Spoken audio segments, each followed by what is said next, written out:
Hi friends, welcome to trading info.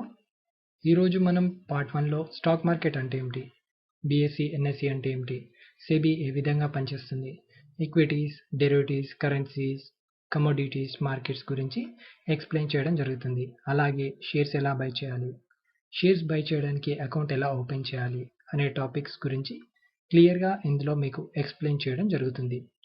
Stock market and technical analysis ఇన్ఫర్మేషన్ని రెగ్యులర్గా పొందడానికి trading info ఛానల్ని subscribe చేసి లైక్ చేయండి. అలాగే మీ ఫ్రెండ్స్తో షేర్ చేయండి. స్టాక్ మార్కెట్ గురించి నాకు తెలిసి మనకి మన పేరెంట్స్ స్కూల్లోనే నేర్పించడం జరిగింది. సింపుల్గా చెప్పాలి అంటే మన పేరెంట్స్ చిన్నప్పుడు స్కూల్లో ఉన్నప్పుడు మనకి పాకెట్ మనీ 1 రూపీ కానీ 2 రూపీస్ కానీ ఇస్తుండేవాళ్ళు కదా. అదే విధంగా మనల్ని క్లాస్లో ఫస్ట్ వచ్చినట్లయితే మీ పాకెట్ మనీ ఎక్కువ చేస్తాము అని చెప్పి మోటివేట్ చేసేవాళ్ళు కదా. సేమ్ అలాగే స్టాక్ మార్కెట్లో ఒక కంపెనీ యొక్క పర్ఫార్మెన్స్ ఇయర్ ఆన్ ఇయర్ కానీ క్వార్టర్ అండ్ క్వార్టర్ కానీ పెరుగుతున్నట్లయితే చాలామంది investors like FIIs, DIIs invest చేసి హోల్డ్ చేయడం వల్ల స్టాక్ ప్రైసెస్ పెరగడం జరుగుతుంది. మనం స్టాక్ మార్కెట్లోకి వస్తున్నాము అంటే తక్కువ టైంలో ఎక్కువ ప్రాఫిట్స్ గెయిన్ చేయడం కోసమే కదా. ఫండమెంటలీ స్ట్రాంగ్ కంపెనీస్లో ఇన్వెస్ట్మెంట్ చేసినట్లయితే షార్ట్ టైంలో ఎక్కువ ప్రాఫిట్స్ గెయిన్ చేయవచ్చు. కానీ కంపెనీ యొక్క స్టాక్ ప్రైస్ మూమెంట్స్ చాలా ఫ్యాక్టర్స్ మీద ఆధారపడి ఉంటాయి. Like economy, GDP, interest rates, inflation. For example ఈ పాండమిక్ సిచ్యువేషన్లో మంచి స్టాక్స్ కూడా పడిపోవడం జరుగుతుంది. ఇలాంటి సిచ్యువేషన్లో మంచి స్టాక్స్ పిక్ చేసినట్లయితే ఫ్యూచర్లో ఎకానమీ స్పీడ్గా గ్రోత్ అయినట్లయితే స్టాక్ ప్రైసెస్ సడన్గా పెరిగే ఛాన్సెస్ ఉంటాయి. అసలు స్టాక్ మార్కెట్ అంటే ఏమిటి? మనం ఏదైనా కంపెనీలో షేర్ బై చేసినట్లయితే ఆ కంపెనీలో ఒక చిన్న ఓనర్షిప్ బై చేసినట్లు అవుతుంది. ఈ విధంగా చేయడాన్ని ఇన్వెస్టింగ్లో స్టాక్ మార్కెట్లో ఇన్వెస్ట్ చేయడం అని లేదా ఈక్విటీ మార్కెట్లో ఇన్వెస్ట్ చేయడం అని అంటాం. ఈ విధంగా మనం ఏదైనా కంపెనీ షేర్స్ బై చేసి ఆ కంపెనీ యొక్క ఈక్విటీలో ఇన్వెస్ట్ చేయవచ్చు. ఈక్విటీ గురించి విత్ ఎగ్జాంపుల్తో ఎక్స్ప్లెయిన్ చేస్తాను. ఫర్ ఎగ్జాంపుల్ 5 మెంబర్స్ కలిసి each person 2 crores total 10 crores company start చేయడం జరిగింది అనుకుందాం. కంపెనీ లీగల్ రిజిస్ట్రేషన్లో టోటల్ షేర్స్ 1 crore షేర్స్గా డిసైడ్ చేయడం జరిగింది.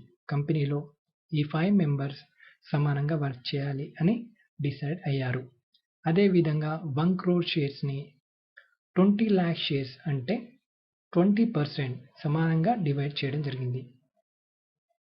కంపెనీలో ప్రెజెంట్గా 100% ఈక్విటీలో ఓనర్స్కే అర్హత ఉంది.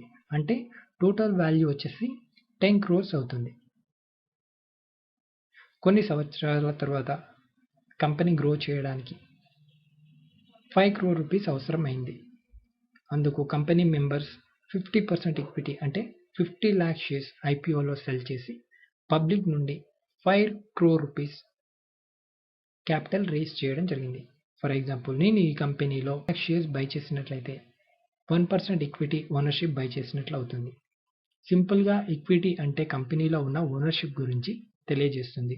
సింపుల్గా ఒక కంపెనీ స్టాక్లో ఇన్వెస్ట్ చేసినట్లయితే ఆ కంపెనీ ఈక్విటీ బై చేసినట్లు అవుతుంది. ఫర్ ఎగ్జాంపుల్ నేను 2002లో ఎంఆర్ఎఫ్ షేర్ని 800 రూపీస్కి బై చేసి ఉంటే ఇప్పుడు ఎంఆర్ఎఫ్ షేర్ ప్రైస్ వచ్చేసి మార్కెట్లో 77,500 రూపీస్లో ట్రేడ్ అవుతుంది.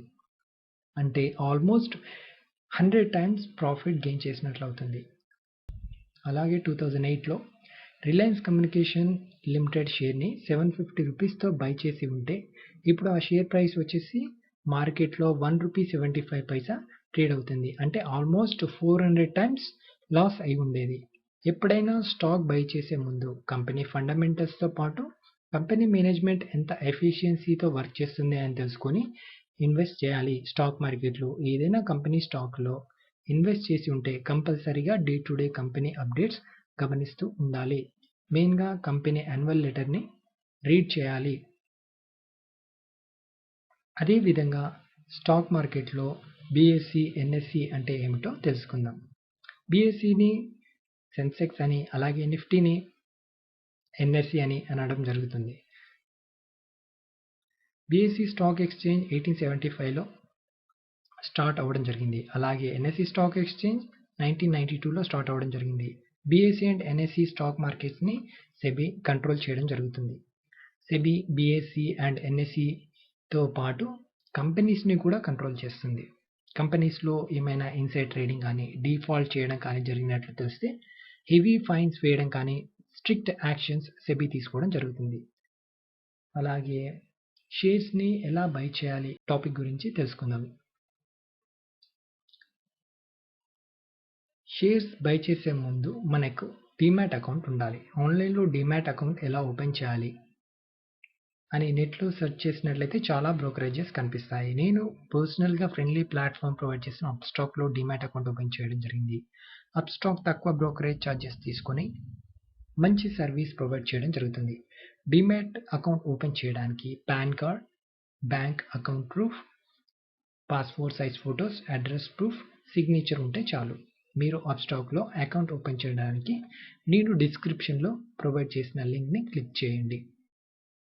అలాగే స్టాక్ మార్కెట్లో మెయిన్గా కంపెనీ యొక్క స్టాక్స్లో ఇన్వెస్ట్ చేయడం జరుగుతుంది. ఇందులో మెయిన్గా ఈక్విటీ మార్కెట్లో ఇన్వెస్ట్ చేయడం అంటే షేర్స్ని బై చేయడం అలాగే ట్రేడింగ్ చేయడం జరుగుతుంది. స్టాక్ మార్కెట్లో ఈక్విటీ మార్కెట్తో పాటు డెరివేటివ్ మార్కెట్లో ట్రేడ్ చేయడం జరుగుతుంది. డెరివేటివ్ మార్కెట్స్ని మెయిన్గా హెడ్జింగ్ పర్పస్ ట్రేడ్ చేయడం జరుగుతుంది. డెరివేటివ్స్లో ఫ్యూచర్స్ అండ్ ఆప్షన్స్ ట్రేడ్ చేయడం జరుగుతుంది. డెరివేటివ్స్ గురించి నేను క్లియర్గా అప్కమింగ్ వీడియోస్లో ఎక్స్ప్లెయిన్ చేస్తాను. అలాగే చాలా ఇన్వెస్టర్స్ కమోడిటీస్లో కూడా ట్రేడ్ చేస్తుంటారు. ఇందులో ఎంసీఎక్స్ అండ్ ఎన్సీడీఎక్స్లో ట్రేడ్ చేయడం జరుగుతుంది.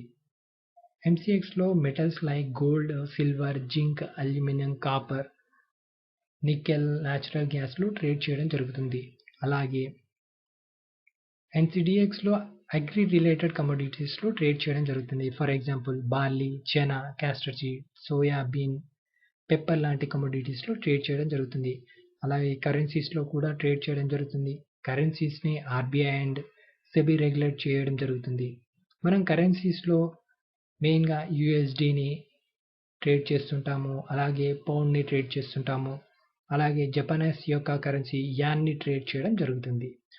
ఓకే ఫ్రెండ్స్, వీడియో నచ్చిందా? లైక్ చేయండి, సబ్స్క్రైబ్ చేయండి, అలాగే మీ ఫ్రెండ్స్తో షేర్ చేయండి. Thank you.